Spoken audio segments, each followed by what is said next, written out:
Assalamualaikum warahmatullahi wabarakatuh. Selamat malam, Ibu Evi. Sini saya akan menjelaskan bagaimana cara mengerjakan soal yang diberikan oleh Ibu. Pertama kita bahas untuk latar belakangnya terlebih dahulu, yaitu saya akan mengambil topik prediksi cuaca cerah untuk peningkatan daya surya. Kebutuhan akan sistem prediksi cuaca itu sangat cepat. Meskipun sederhana, tetap krusial bagi sektor energi surya, logistik, pariwisata, dan pertanian di negara-negara tropis seperti Indonesia. Namun tidak semua kasus memerlukan model berat, semacam LSTM atau rainforest yang membutuhkan ribuan sampel dan berkomputasi tinggi. Disinilah algoritma perception atau dikenalkan oleh Frank Rosenblatt pada tahun 1958 akan kembali relevan sebagai topik yang akan kita angkat. Pertama, kita bahas secara kelebihannya yaitu sangat ringan dalam komputasi, secara kompleksitas yang sangat cocok untuk perangkat prototyping yang sangat cepat. Kedua, interpretable, yaitu bobotnya dapat diterjemahkan sebagai kontribusi linear fitur. Selanjutnya, dasar bagi jaringan syaraf multiplayer MLP dan oleh karena itu layak dipahami sebelum beranjak ke model nonlinear kompleks. Nah, skrip yang saya pakai itu skrip C++ yang dikaji, sengaja menggunakan skema input manual. Akan tetapi di sini saya ubah. Saya memakai skrip Python untuk saat ini karena dapat menggunakan sampel sesuai yang saya mau. Terlebih lagi, saya bisa menampilkan gambar ataupun output yang dihasilkan bentuk diagram ataupun gambar. Kenapa itu? Karena mengenai prasyarat dataset besar sebagai mahasiswa yang dapat menyimpan data eksperimen kecil.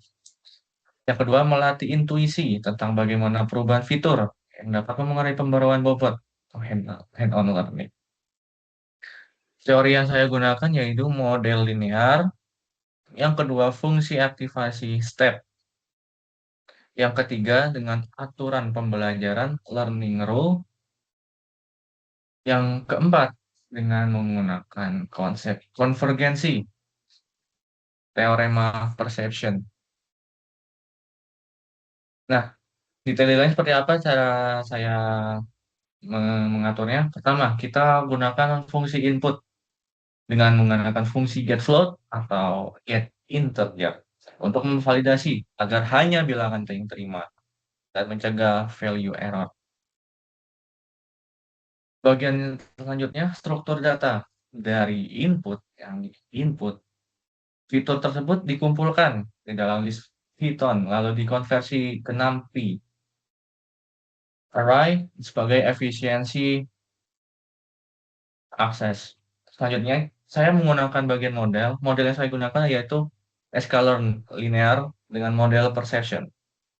Sebagai implementasi SGD, sebagai default yang digunakan yaitu perception 0,1. Untuk mentraining itu penggunaannya menggunakan max iter sebagai sama dengan 1000 yang sangat cukup besar untuk dataset mikro. Dan library yang digunakan otomatis meng-shuffle data report. Dan evaluasinya, accuracy score ataupun klasifikasi reportnya mengekstraksi metrik standar sebagai precision recall, F1 ataupun support. Prediksinya yang bisa saya dapat yaitu sampel baru dibuat dengan vektor 2D 1 kali 4 dipeta-petakan sebagai model prediksi. 40 0/1 diubah ke string cerah ataupun tidak cerah. Analisisnya, misal input yang kita hasilkan yaitu 6 sampel. Sampel 1, 2 dengan temperatur, humidity ataupun kelembapan sebagai persentase, kecepatan angin, ataupun awal dan label, sebagaimana yang kita gunakan. Dengan interpretasi yang digunakan yaitu koefisien lebih dari 0,9 ataupun kurang 1,2. Nah, keterbatasannya mungkin linear separability, yaitu banyak fenomena cuaca bersifat non-linear. Maksudnya non-linear itu tidak tidak bergantung pada cuaca, semisal cuaca lagi apa namanya pancaroba atau gimana. Nah, saya tidak bisa memprediksi hal tersebut. Yang kedua, dengan sedikit sampel dan variansi yang tinggi. Mungkin ini yang bisa saya sampaikan. Langsung lanjut, kita masuk ke dalam codingan. Seperti ini, Bu, codingan yang saya dapat. Untuk yang atas, ini saya masih coba-coba dan saya menginstal beberapa library, yaitu Matplotlib, dan Seaborn. Kita mulai dari yang bagian awal, import from import. Ini digunakan untuk menginput library yang akan kita gunakan. Dan saya menggunakan library 6PY, Matplotlib, dan pastinya Seaborn. Untuk escalon matrix linear model itu kita pakai untuk ibaratnya algoritma yang saya pakai di sini. Itu. Nah, input ini prompt sesuai yang kita mau. Jadi angka yang kita pilih adalah angka yang memang saya pilih. Gitu. Nah, untuk yang bagian plot prediksi X, Y, ataupun model, ini adalah bagian X, Y, dan model yang akan saya gunakan disertai dengan menggunakan plot PLT figure, scatter, title, isi label, color bar, grid, dan show. Nah, ini apa sih? Ini itu plot ataupun diagram yang saya gunakan. Ini yang scatter plot yang bagian ini. Nah, untuk yang div main ini masuk ke dalam perhitungan algoritmanya, yaitu XY kita masih belum bisa di, dihitung ataupun didefinisikan.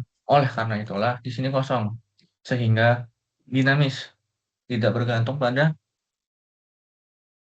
K ataupun inputan apapun. Jadi di sini saya menginput sendiri seperti itu. Nah, untuk model yang dilatih dengan menggunakan model perception dengan max iter yang tadi saya sampaikan, max iter sama dengan 1000 dengan random state 42. Ini apa sih random state? Random state itu untuk mengacak nilai integer yang saya udah prediksi seperti itu. Oke, saya masuk, saya coba running. Tuh,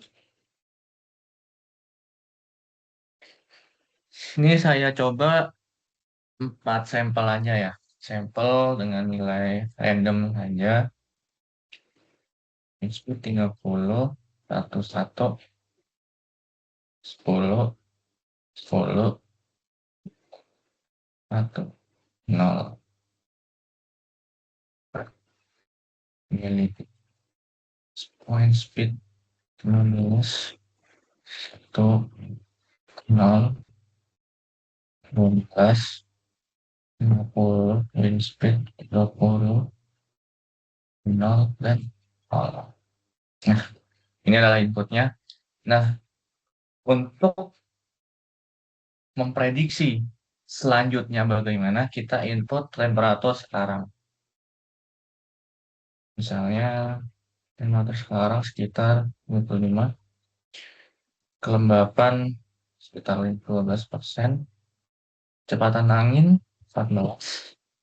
Sekarang lagi cerah, dan prediksi tidak cerah. Sehingga di didefinisikan sebagai cuaca tidak cerah, tidak disarankan menggunakan panel surya. Seperti itu. Sehingga ya ternyata ini adalah model perception yang udah saya definisikan. Ini untuk nilai pertama, kedua, tiga, dan keempat. Bisa dilihat dari titik-titiknya dengan kecerahan, dengan kelembapan yang sudah didefinisikan seperti ini.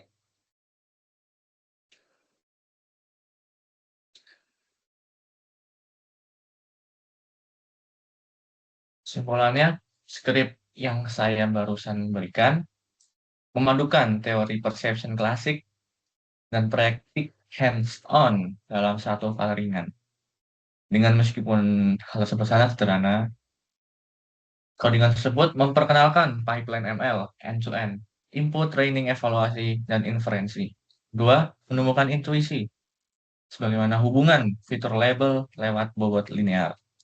Yang terakhir, dapat dikembangkan menuju sistem prediksi energi, energi surya skala kecil. Asalkan ditambah dengan dataset yang real, normal, serta evaluasi out of sample. Mungkin itu saja yang bisa saya sampaikan. Terima kasih. Assalamualaikum warahmatullahi wabarakatuh.